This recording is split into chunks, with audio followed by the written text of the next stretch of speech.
Greetings, race community. Brent coming in live with today's guest, Dr. Kirk Nooks, who serves as president of Gordon State College. Welcome, Dr. Nooks. Thank you so much, Brent. Happy to be here with you. Well, we haven't had a lot of college presidents on the Raise podcast yet, and we haven't had very much representation of the part of the education market that you serve, if you will, and I'll let you share more about the Gordon State history and mission. But before we get into that, I just have to share with our audience, we were at the Case District 3 conference in Atlanta a couple of months ago, and my colleague Molly just came running up to me after hearing Dr. Nooks talk, and she shared with our producer Lillian, we've got to get Dr. Nooks on the podcast. So here we are. Thank you for joining us. And one of the questions I love to lead with is to just learn a little bit more about your own higher education journey. So take me back to junior year of high school. Who was that Kirk? What was he into, and what led him to George Washington University? Wow. Well, Brent, thank you again for having me on this podcast. You know, going back to junior year of high school, you would meet a Kirk Nooks who wasn't quite sure of what the next step was. I was into things, trying out for athletic teams, but not one of the students who would make the first string, so to speak. I was into books, but again, not the 4.0 student. So I was just among the group, you know, trying not to stick out either way. But I did know that I wanted to go on to college. My mother and my father, they did not have the opportunity to go to college, and they encouraged my brother and myself. And I knew something was there. So every now and then during the lunch period, believe it or not, I know it sounds weird, I would sort of steal away to the library, and I would hop on a computer and I would check out careers. And those careers would talk about how much money you could make, what sort of degrees you needed, and the type of institutions you would be looking at. And I centered around biomedical engineering. And that's what I stayed with from junior year upon senior year. I was one of those students, again, applied to a number of institutions. And Mercer University was the one who accepted me. So I went off to Mercer to be a biomedical engineer. And then I ran into organic chemistry, and it ran into me. It was the first F I ever received, if you want to call it, in my life. And that woke me up. It said, well, maybe this is not what's cut out for you. I was getting ready to give up, and say, you know what, maybe I'll just leave this school of engineering. But it was engineering faculty members who had watched me and taken a liking to me and started to help me understand my strengths. And they encouraged me to pursue a new program of study, industrial management, through the School of Engineering. And that's when I said, okay, let me give it a try. And I could tell you, Brent, from there on out, I took off like a rocket, graduated, most outstanding student in my major. After that, went on to grad school for marketing. And that's where my first love of understanding marketing and advancement and what that could mean to tell a story and how you can connect with people. And then after that, went on to do some engineering work and had a wonderful time. But while I was serving as a project manager, it hit me that higher education is where I really wanted to be. That was one of my first loves. I went back to my undergraduate days and I said, you know, what would it be like to be back on a college campus? And in order to afford all of the opportunities available to me, I knew I needed to pursue a doctorate, and jumped in with both feet. And that's how I applied to George Washington University, and they said, come on. And when I went in there, I went all in. I took a number of internships, a number of opportunities to see different facets of the university and to understand the nuances of higher education and the power of how it can transform lives. And then upon graduation from the doctoral program, I had two offers. One to go into full-time faculty work, and the other to go into administrative work out of the office of the president.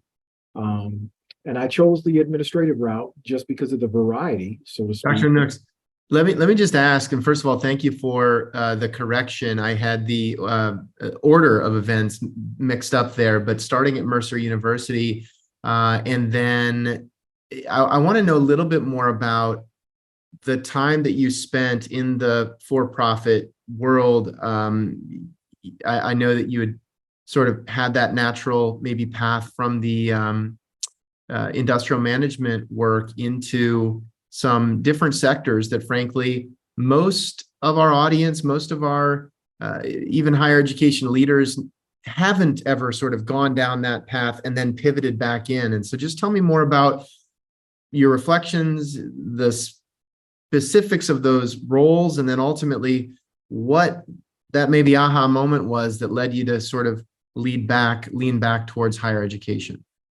Certainly. So the first role was an employee benefits consulting firm. Spent about 3 years there, and that's working with health benefits and life insurance. Uh, Many of our clients were higher education organizations. So seeing it from that side, how is it you could help people to lead healthier lives and package things in terms of affordability for organizations. Now, after that time, that's when I went to work at Robins Air Force Base as a contractor. I was for an organization called CACI, and we were all focused on process improvement, time management studies. So that afforded me the opportunity to work on the F-15 Eagle, the C-130, the C-5 on a military base, and looking at how you can improve processes from an engineering perspective. How do you reduce the amount of time and waste that could be a part of a process? But like you mentioned, it was one day I had a colleague who was on the team, and he was going back for an additional degree, and he came in the next semester for me to sign off and approve. And I asked him, I said, why are you doing this? What are you interested in? And he says, well, I'd love to go back into higher education and teach. He said, that's been my lifelong dream. And he turned to me and said, well, what is your lifelong dream? And like I said, that's the day I started to think about it, say, wow, when I was in higher education, I felt like I was making a huge impact. I was transforming lives. It was different.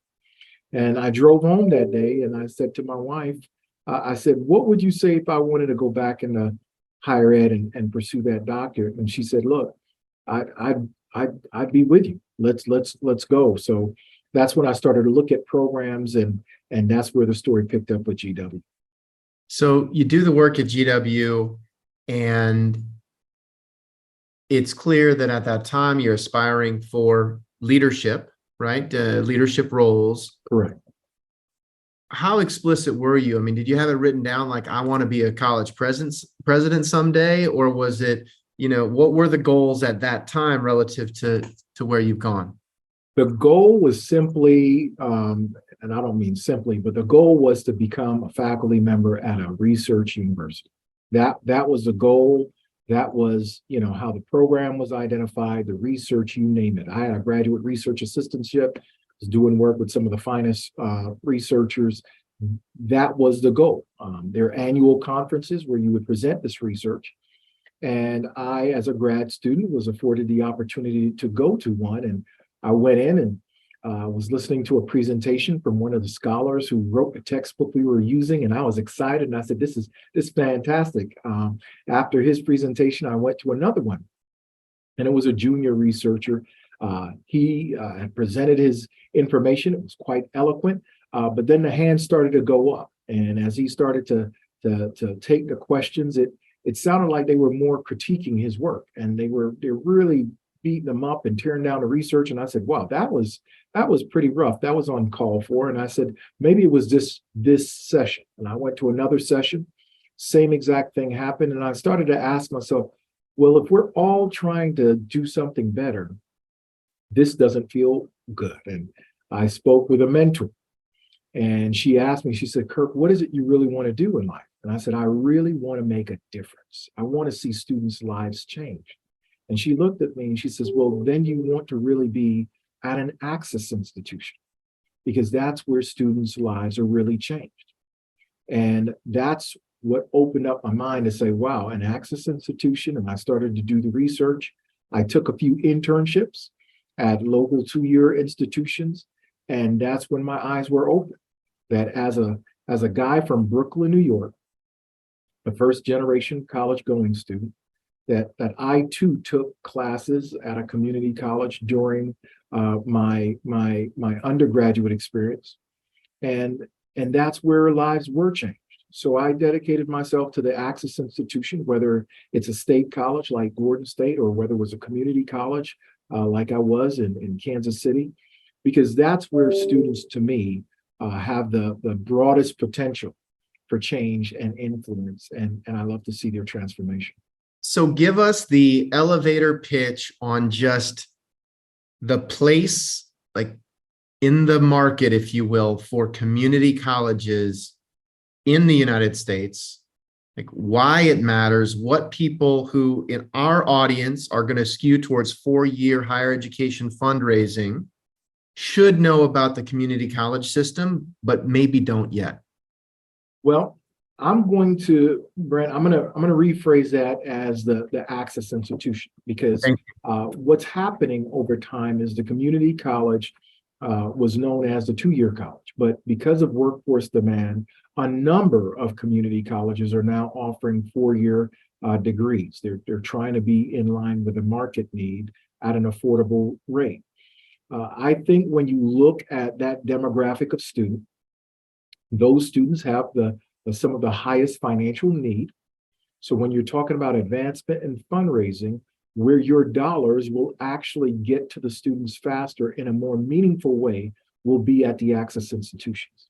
These are the least resourced institutions with the highest potential for change and acceleration, if you want to call it, into the marketplace. So you will get the largest return on investment. You will see your dollars, if you want to call it, have more transformative effect. If you give one of these access institutions, I'm making it up, $100,000, you're going to see something magnificent happen. I love my R1s, but if you give them $100,000, many of them may say thank you, and it will go to their endowment. But for an access institution, that is a transformational gift. And give people a point of reference around the cost, the value, the outcomes that you've seen in the access institutions, because I think it sort of further underscores everything you just said about what it requires to make a material impact in the R1 landscape today versus what you can get done at what price point at Gordon State College, for example. Well, so at Gordon State College right now, for a full load tuition and fees, you're talking about right about $2,500 a semester. So again, if you think about it, that's about $5,000 per year. So you can really have a college education, $20,000 for 4 years. So if that gift comes in, and let's just go with easy math for what it is. If someone writes that check, you can cover the cost of an education for a person full board. For a student to get $1,000 scholarship at Gordon State, that's essentially 50% of your tuition and fees for one semester. Again, a larger institution, you give $1,000 scholarship, and you still have an outstanding bill. So when you're talking about college debt, and the fact that college debt right now is $1.3 trillion, the largest amount of debt in the United States of America, how do we ensure the next generation isn't saddled with debt? We're teaching many of the same classes, and some might argue, how can you afford to teach the classes at such a reasonable rate? Well, it's because our faculty members are primarily focused about the teaching, not necessarily the research. And again, I come out of the research experience, so I don't want anyone to misunderstand what I'm saying. But we're strongly and focused on the teaching, and that's where the value comes in. Small class sizes. So we get to know you one-on-one instead of being taught by a TA. You're likely taught by someone with that master's or that doctoral degree. Mhm. Even at Gordon State College, about 90% of our faculty members hold a terminal degree. So you're getting people who understand, students who understand the material, and they just want to devote their life to service of teaching, not necessarily continuing to do research. Now, again, I want to be clear, research is needed. We need our R1s in a magnificent way to further research, to help us with a cure for different ailments or what have you, but there's also a role for teaching institutions. And so isn't part of the issue, though, given the relatively modest absolute dollar value of philanthropy that is supporting access institutions, community colleges, isn't part of the issue, A, that they've historically been more publicly funded, and then B, there just hasn't been a tradition of philanthropy in the alumni context in the way that you might find elsewhere. Whereas if somebody, goes to Emory and they graduate, they've heard about giving their whole time there. There's sort of an expectation of giving. Maybe they have family members that went there who've given. And so there's just sort of just a much more stronger context for giving, but, history for giving. But then also there's a better understanding that it's not publicly funded, recognizing that a lot of publicly funded institutions are less publicly funded today than they've ever been before, but it's still the quick, that's a publicly funded institution sort of narrative.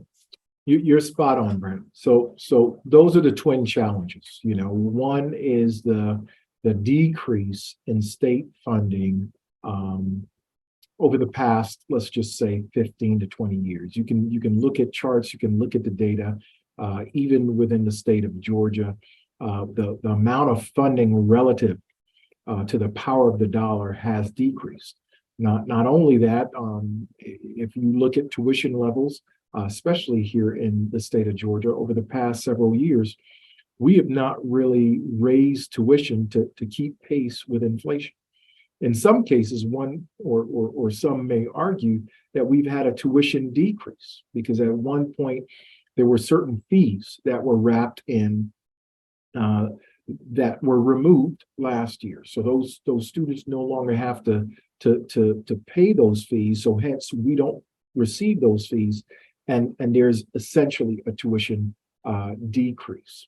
So because we're not keeping pace with that level of investment, and we know our legislators are working extremely hard to identify how they may support us in different ways. The truth is, nationally, the investment in higher education has come into question. Some questioning if you'd like to go into higher education, you might want to find or pay your own way. Right. You also mentioned the fact that depending on how students are supported by the culture of higher education, they may not be used to giving or understanding. They may transfer out early. And because of that, they did not develop their affinity to the institution. They develop their affinity to the place that they receive their degree. So sometimes that might be at a four-year institution. That's why it's important for access institutions like Gordon State to begin to help students understand that benefit, because as we see more students graduate with a bachelor's degrees, we can then begin to cultivate them and help them understand how to give back. But maybe the flip side, what about the argument of, Dr. Nooks, like it sounds good to build a culture of philanthropy and, as more people get four-year degrees, tell them, hey, for $5,000, you can fund a student and you can create a fund a student program, versus the flip side being, I would imagine, the intersection of corporate engagement in your work has to be really important. I love looking and just seeing, hey, where are the alumni going from these institutions? And this isn't news to you, but alumni from Gordon State, for example, are going to Delta Airlines. And there's a bunch of alumni who've gone on to be flight attendants at Delta Airlines. And so how much of your job as a college president in this access part of the market is going and meeting Delta Airlines and saying, we are a feeder, even if whether there's a formal recruiting relationship or not, we are a feeder to your flight attendant program, which are in really high demand right now as everybody rebounds coming out of the pandemic, you might not even realize how many of your flight attendants went to Gordon State College. I can show you that. And I'd love to talk about creating a pipeline program where we can just be the conduit for people who want to become flight attendants at Delta Airlines, for example. I am spitballing this on the fly to all of my audience, so I apologize. Off base, but how do you balance, like, let's go big with Delta versus let's try to create a culture of philanthropy? You're spot on, Brent. You're kind of reading from my notes. So we have done that, not necessarily with Delta. Middle Georgia University is about 30-40 minutes away. If they see this, they'll beat me up. They'll say, "No, how are you doing the aviation stuff? Because we're doing it." So, but in a practical and real way, we've got an outstanding nursing program. Our nursing program is well recognized and well known, not only throughout the region, but throughout the state. And what we did is exactly what you said. We went to a neighboring healthcare provider and said, look, we know nursing is the #1 need in the state of Georgia. I just went to a presentation yesterday. Nursing by far the largest number of vacancies. We need nurses. We want to help you produce the next generation of employees. So we teamed up with that health provider. We teamed up with a local K-12 school district. And we created a program partnership called the Community Innovation Partnership Program, wherein the students from the elementary, well, K-12 would start at Gordon State as dual enrollment students. They would complete their associate's degree at the same time they complete their high school diploma. They would then go on and finish up at Gordon State College with their bachelor's in nursing. But the entire time, the corporate partner, the healthcare partner, once they start in the dual enrollment program, they will give them an internship. Eventually, that internship rolls into a part-time job. And then upon, again, graduation at Gordon State, they give them a permanent job. Now, in order to make that program work, we needed some scholarship dollars. We needed some additional resources to help the program go. That hospital wrote us a check for $100,000 to invest in Gordon State to get that program going. I love it. And what is that first year nursing graduate that has sort of had this full pipeline experience? I mean, what are they earning? Can I just ask what the kind of reasonable compensation range might be for a role like that? You know, if I were to guess, because I don't have that data in front of me, I would guess they would be starting out mid-50s or even more. And so when you think about everything you just shared, starting early, ensuring that there's partnership with the high school, you mentioned dual enrollment. And I saw one of the videos you made about dual enrollment, which basically means I'm taking a math class in high school and it's aligned with the Gordon State College curriculum. So I'm getting credit. I'm not physically going over to Gordon State or doing an online instruction. I'm doing my high school math class, but you all have partnered up. Tell me if I'm wrong, because it's actually the opposite. So they would come here instead of going to their high school math class. There you go. They will participate there. Okay, that was my mistake, but that makes sense. But the point being, they're not taking 2 math classes. That is correct. They're taking math. And so they've got a head start, essentially can graduate with the associate's degree. They've got this clear pathway. There's massive market demand for nursing, basically a guaranteed $40,000, $50,000 job on the other end of it. And I would guess in a lot of cases for a first-gen profile student that never might have imagined a path to 50,000 so early in their career, for example. So it sounds like an amazing fit with what the market needs. That is correct. Students need, how you can be the conduit.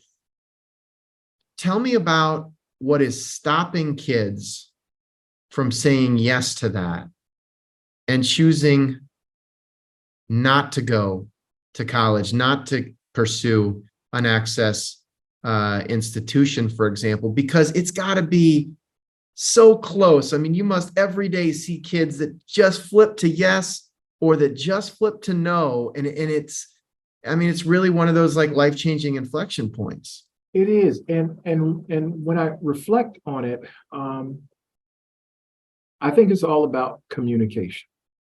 So for example, when I came here 5 years ago, the market penetration rate for Gordon State College within this region was about 5% of the market. Today, it's 11% of the market. Now, in order to get there, we had to communicate, again, getting into that advancement umbrella, we had to market and communicate the value proposition of a Gordon State College, that it wasn't less than, it was just different. It was more affordable. It was a smaller class size. And because, again, our faculty focus on the teaching enterprise, that's how we don't have the level of overhead of many of our R1 institutions. Now, in order to help students understand that, you also have to provide, if you want to call it, a level of the experience they were looking for. What do you mean, Kurt? Well, when I got here, students would say, Dr. Nooks, we'd love to have more activities on campus. We'd love a football team. We'd love this. We'd love that. And we didn't have many of those things at the time. So they were correct. They would be able to go to another college campus with a friend and see more bells and whistles and say, I'm willing to pay more to get some of that. However, you fast forward 5 years, we not only have a football team, which, by the way, won its national championship 3 years into existence, but we now have many of those programs and support mechanisms. We add Greek life next year. So all of the pieces to round out the student experience is coming, and students are flocking to us faster and making us their first choice because they see the value I want to know more about this because I feel like it's such a contrarian move at a time when people are cutting sports or making fun of the lazy river on campus. And that's why we've got $1 trillion of student debt, because it's gone to fund all these bells and whistles. And really, we need nurses. And so tell me more about the market insight that led you to say, look, I hear that, but our student profile wants a more holistic experience and we've got to compete. It's just a really interesting sort of set of decisions that you've made at a time that it might be a little counter to some of what you're hearing out there. Well, just like anything else, you've got to start with listening. And your student body, when you took a look at the number of students who were transferring when I first got here, it was a high transfer out rate. And I was able to grab a few of them, or grab those who were on the fence to ask why. So think about these mini focus groups that students would share. Hey, all I do is sit in my residence hall during the weekend. I don't get out. I don't do it. I stream Netflix. Or the students who are saying, yeah, I would love, I watch my friends on social media and they're doing this at their college and I'm going to go there this weekend to soak it in. Then you start to ask, well, why are you transferring? Well, I'm transferring because you don't have this particular academic program. I would stay because I love it here, but I want this 4-year degree and you all don't offer it. So once you start to pull all of that together, you've got to begin asking the question, what do we have the resources to accomplish? Yeah. And to what extent are we willing to invest, understanding we're looking for a return on investment in terms of student success, in terms of retention, in terms of philanthropy. And when you put that together, then you test the ideas. So for example, I went to our foundation, who, when I came, they had not been at 100% giving on the board. The faculty and staff for the annual campaign, we were at 30% participation rate. I could go on and on, but we put a compelling vision in front of them that we wanted to stabilize enrollment, that we wanted to become first choice within the region, and that we wanted to round out the experience for not only students who are here, but also for recent, graduates and other alumni who wanted to come back home. So one of the low-hanging fruit, have a homecoming celebration. We didn't have any homecoming celebration. We had an alumni group that would come back once a year for their 50th anniversary because we had that legacy, but there was no true homecoming. So recent grads weren't coming back.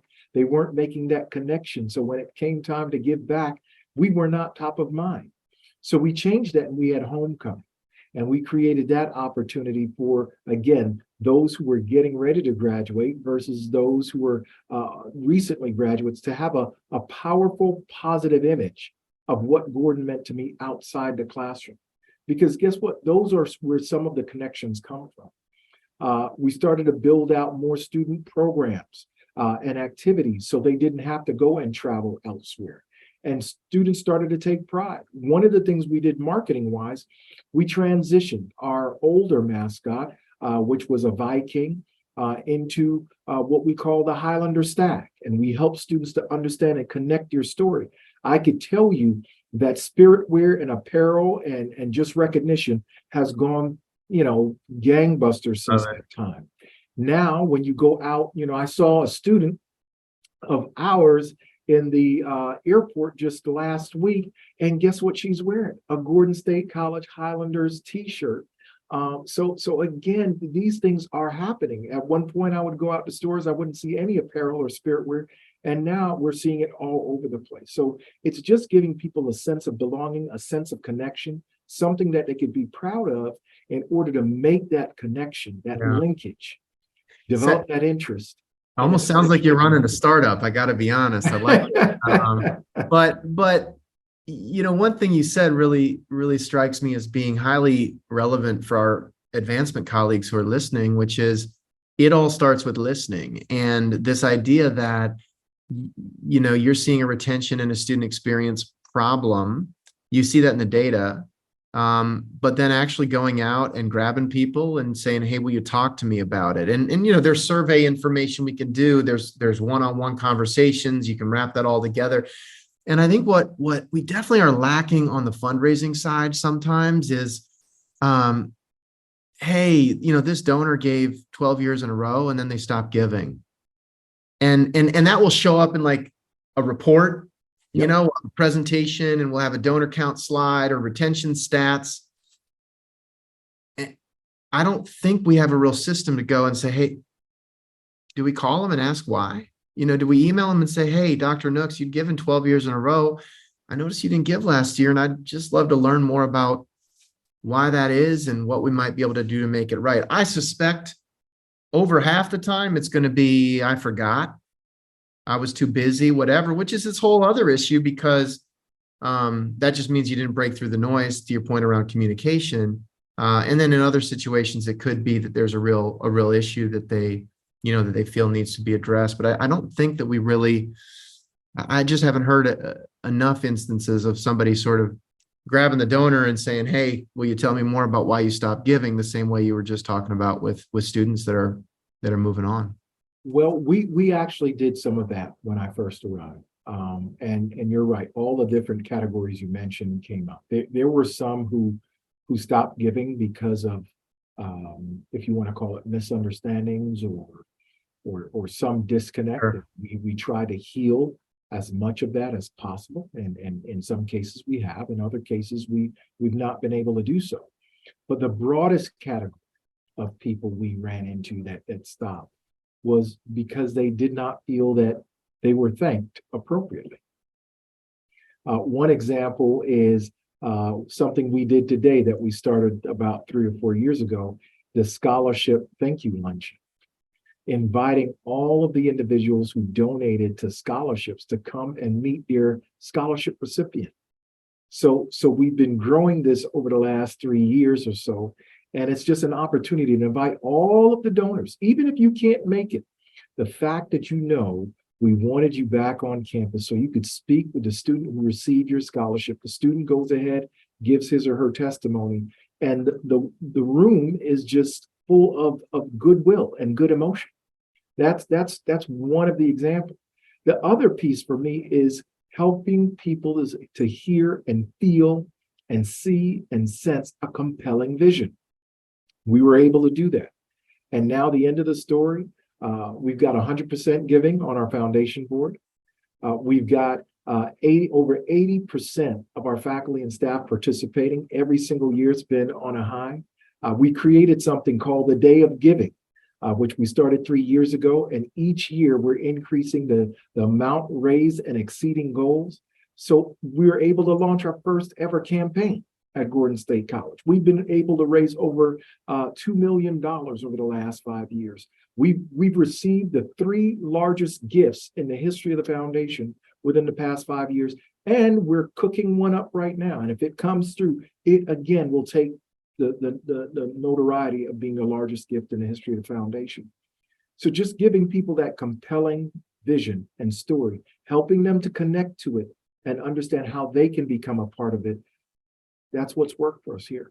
It's a great summary, Dr. Nooks, and thank you for all of the background. And I think it's a good segue into the next part of our conversation, which is about 5 minutes after inviting Dr. Nooks to the podcast, we learned that he had been appointed president and CEO for the Council on Occupational Education, which after this conversation does feel like such a mission-aligned next step for you. I was looking into just what is the Council on Occupational Education, who are the member institutions, and it's sort of in that same space of how do we be the bridge from K-12 experience to a well-paying job, even if it's not the traditional 4-year residential experience all the time. So tell me about the organization, and then what inspired you to take the new opportunity. Thanks.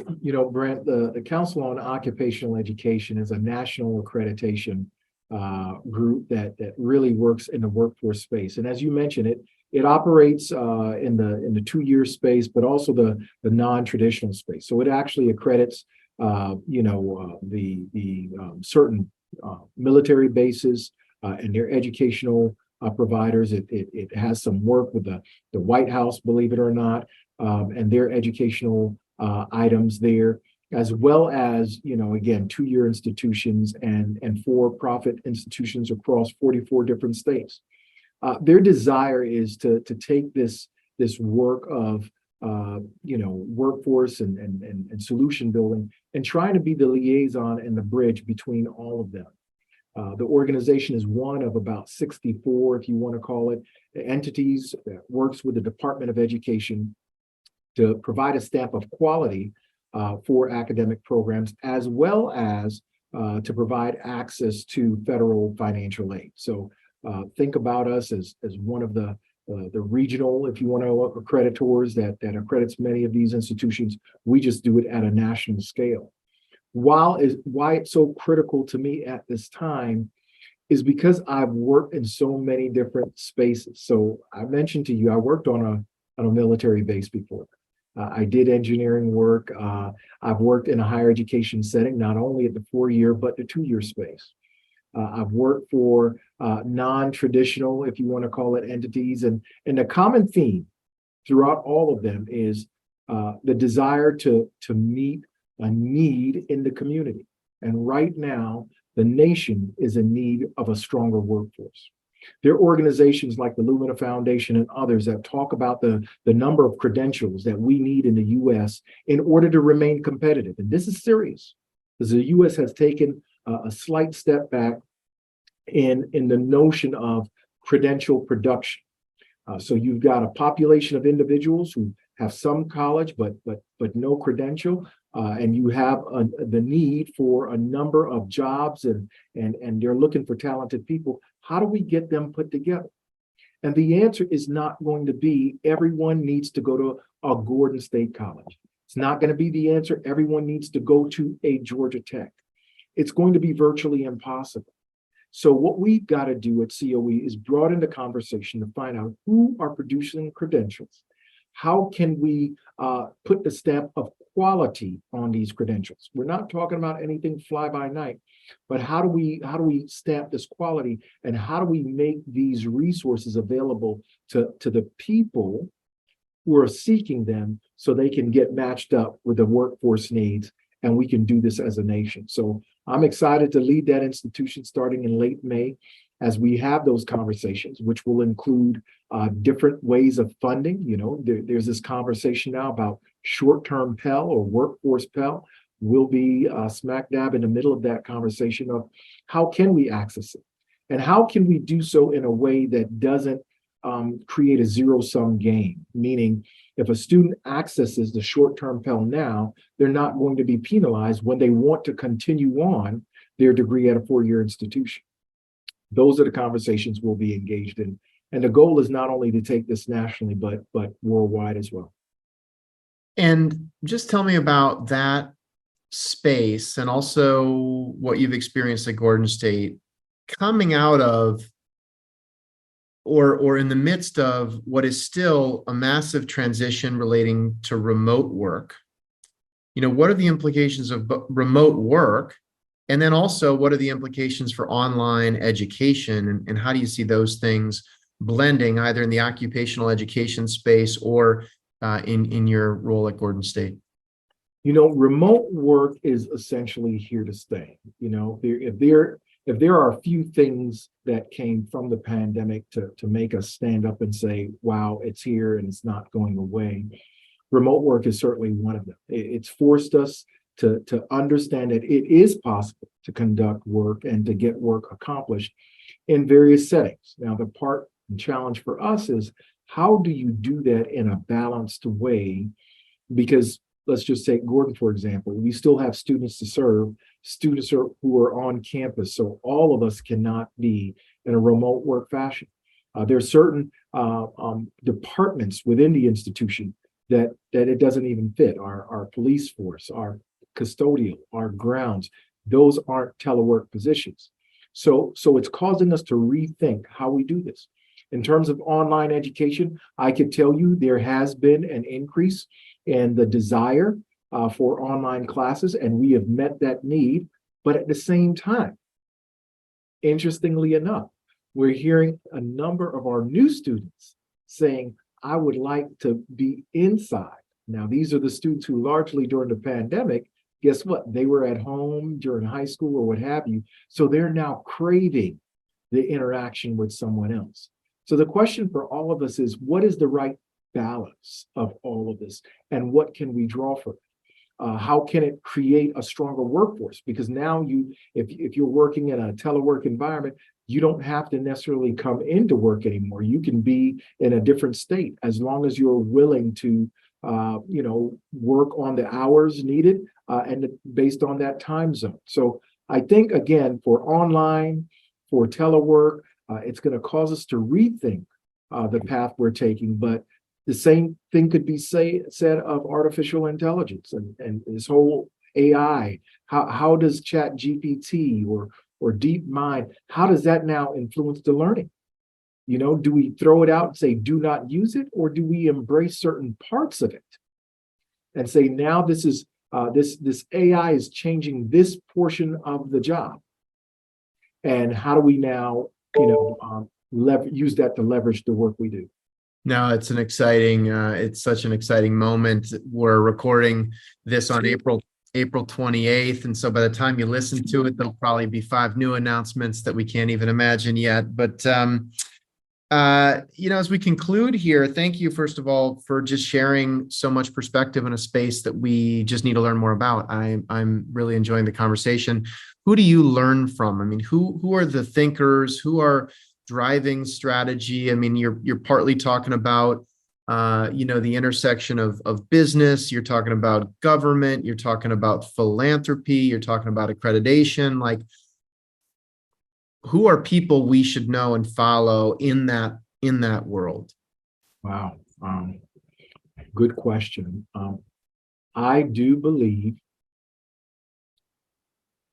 when you're talking about accreditation, of course, being here in the SAC COC region, Bell Whelan and the group out of SACS, I believe they're doing some good accreditation work. They're asking the right questions, and institutions are struggling with it. For example, they're nudging this whole conversation on student success. How is it if your institution wants to be one that is described of being of quality. How are you measuring student success? In what ways? How are you replicating it? And how are you pushing the institution to advance it?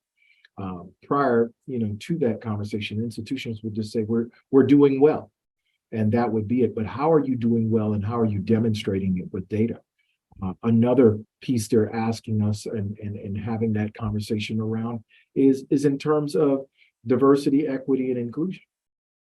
You would ask the question, and I come at this from an economic workforce perspective.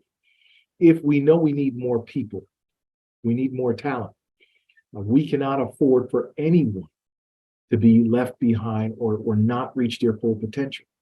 If we know that based on resources, whether it be zip codes or backgrounds or what have you, that certain individuals might need additional assistance or additional guidance, how are we investing in those areas? The same could be said of philanthropy. How are you investing or raising dollars philanthropically and aligning them to get to a certain level? Just like the hospital invested because they needed more nurses, they're not investing in our business school. They're not investing in our school of education. That hospital invested in our nurses because they need more nurses. So that would be a space. Higher education wise, I think Michael Crow is one of the foremost thought leaders in higher education. They're always doing stuff out in Arizona that's causing us to think.